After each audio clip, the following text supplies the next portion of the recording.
All right, what's going on? Well, if you remember from my last RX-8 video, I had bought a few things, and one of those things was an Android head unit that I found off, and well, not that I found, that Mark actually recommended that I use because he has one in his RX-7. So we're gonna go ahead and give that a try. Since I did find out on Amazon during Prime Day deal, it was like after everything like 70 bucks or something. But anyways, let's go ahead and show you what's in the box, and then we'll go ahead and install it. Here it is, the Atato, whatever this Chinese head unit brand is. So you're going to open up the box. It came just as is.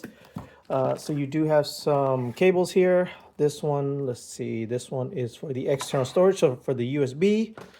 This one is a bunch of different stuff. So you have the Wi-Fi antenna, I would assume the Bluetooth antenna, and probably for the reverse camera. And then some other miscellaneous, so RCA. So this one is for the external microphone. Probably a bunch of different other stuff that honestly I probably won't use. GPS, if you want to go ahead and use the internal GPS that's built in there. I'm just going to use Android Auto the whole time, so I probably won't install this. The mounting hardware, a frame for the radio itself, some instructions, and then let's see here. Oh, another wire. I guess this is the main cable harness, which I am going to have to go ahead and reconfigure to work with whatever is currently already in there. But yeah, there's that. And the piece de la resistance, the head unit itself. And this is actually a lot thinner than I thought it was going to be. He said it was thin, but wow, did not think it was going to be this thin. So, which is actually great. Nothing else in the box. So yeah, let's go ahead, get things set up, and then we'll go ahead and install this in the RX-8. Okay, so now we're in the car. Obviously, first and foremost, you're going to want to take off your shift knob, twist that off. Luckily for me, the heated seat option buttons are gone. So all you got to do is just kind of pry up on this, pop this one out. Then, this isn't going to be a full DIY. There are tons of these out there. I'm just going to kind of run through it real quick. Take these two Phillips head screws off. It's holding in this ashtray. I believe if this was an actual like sealed brand new one for whatever reason nobody's gonna touch, there are technically two more back there, but whoever did this radio install did not have it in. So now all I got to do is just kind of like pry this out, pull that to the side. Okay, so no, these did not have any more screws. They're just kind of like clipped in. So from there, I'm just going to go ahead, set that aside. But there would be two screws in here for whatever reason. So now, if I'm not mistaken, all I got to do is pull this out. I don't think there's any screw. Oh, no, I'm wrong. See? There are two screws in here for the radio, or at least the outer casing of it. I believe this is a Metra is what it's called. If I am mistaken, I will correct it right here, but I will leave links to everything that you should need for this install in the description box down below. So, those two Phillips right there. Now theoretically, yeah, this just pops right out. Careful, especially if you're dealing with an OEM one, because all this plastic stuff I would assume is extremely brittle. So now, mine would have two Phillips right here, but it looks like the clip for this side is broken. So I'm just going to go ahead and finish pulling this one out. Set that to the side as well. Take the one that's actually still connected to the radio. Pull that out. And let's see. Yeah, radio just comes right out. Now, obviously mine's aftermarket, so it's going to be a lot easier. I'm going to unplug the antenna. This is a wired mess. And unplug the USB, unplug the reverse camera, GPS, microphone, whatever that one was, whatever that one was, and the main harness itself. So there we go. And the Pioneer unit is out. Oh, it looks like this one was also a CD player. Good to know. Anyways, so now set that to the side. I am going to have to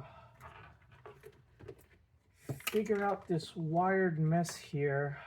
Wow, this was very, very poorly installed. So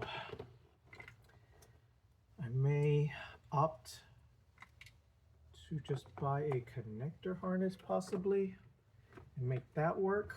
But I don't know. I'll be right back till I figure out what I'm going to do with this thing. Alright guys, a quick update. I really thought this was going to be easy, but for whatever reason, the guy just did not know how to wire this. Like, he's even tapped some things into the factory harness, which I don't understand, but I'm going to have to go ahead and figure out all of this now. So what I thought was going to be a simple little plug and play thing is going to turn out to be a wiring nightmare. I hate these things with the passion. But anyway, so now I got to figure out what wire goes to what and just kind of go from there. But yeah, it's not going to be the simple 1 hour job I thought it was going to be. So, all right, guys, I'm just going to fast forward until I can figure this out, or maybe call for some backup. All right, guys, so after about 3 hours, I finally have this tangled mess of wiring from the old one completely fixed out. That is it right there. I have everything reconnected, soldered, butt connectors, and then heat shrink, electrical tape. So now it is a much cleaner harness. I don't know why anybody would make the tangled mess that it was when this is just so much cleaner and easier to like mess around with. Anyways, I'm going to go ahead and plug everything back in. I just kind of like took this harness, which is the one that was for the other radio, rewired it back in the same way with the new radio harness. All the wires are matched up. The only one I don't have so far is the illumination wire, and then these steering plus and steering wheel control plus, steering wheel hashtag control plus.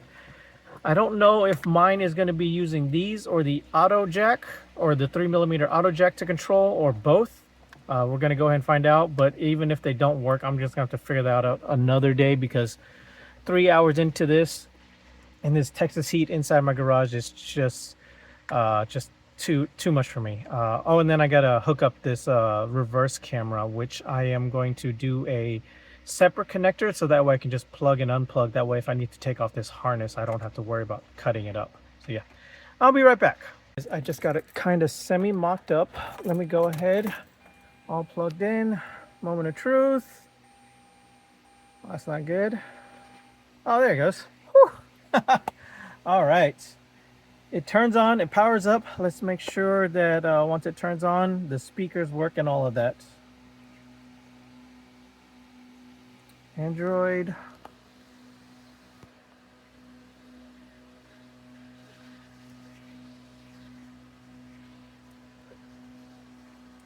Android starting up.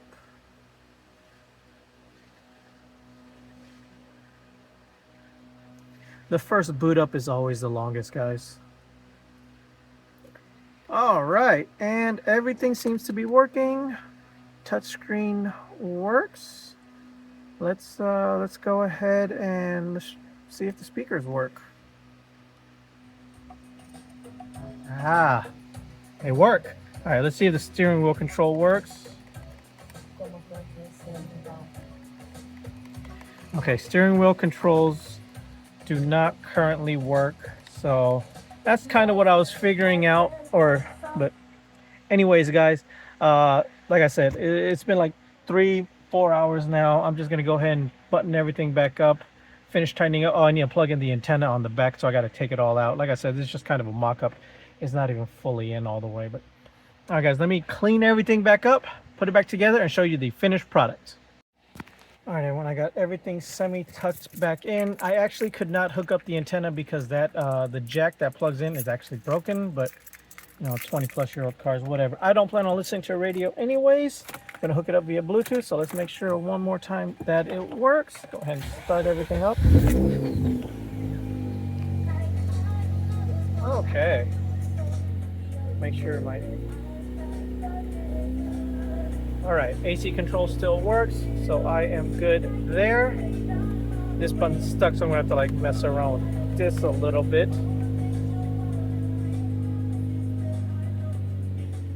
All right, guys, so there it is. I now have a, oh, I gotta go find that little piece that clips in here to close off this bezel. Anyways, I now have a modern radio in a 20-plus-year-old car. The other one did have Bluetooth, but I just needed something a little bit more modern than that just regular old, like, $80 double din that you could get in the early 2000s. But anyways, guys, much needed upgrade for the RX-8. I will leave links down below in the description on where you can get everything that you need, the radio, the install kit, all these little fittings and whatnot, and all the tools. So I was going to do a little bit more in this video, but this thing kicked my butt today. This is basically how I spent my entire Saturday. So all right, guys, a real quick interjection while I'm talking. I just want to let you guys know that the reverse camera does work, so we're good there as well. All right, back to past me. Oh, make sure these works. Okay, that works. All right, guys, so until next time, later.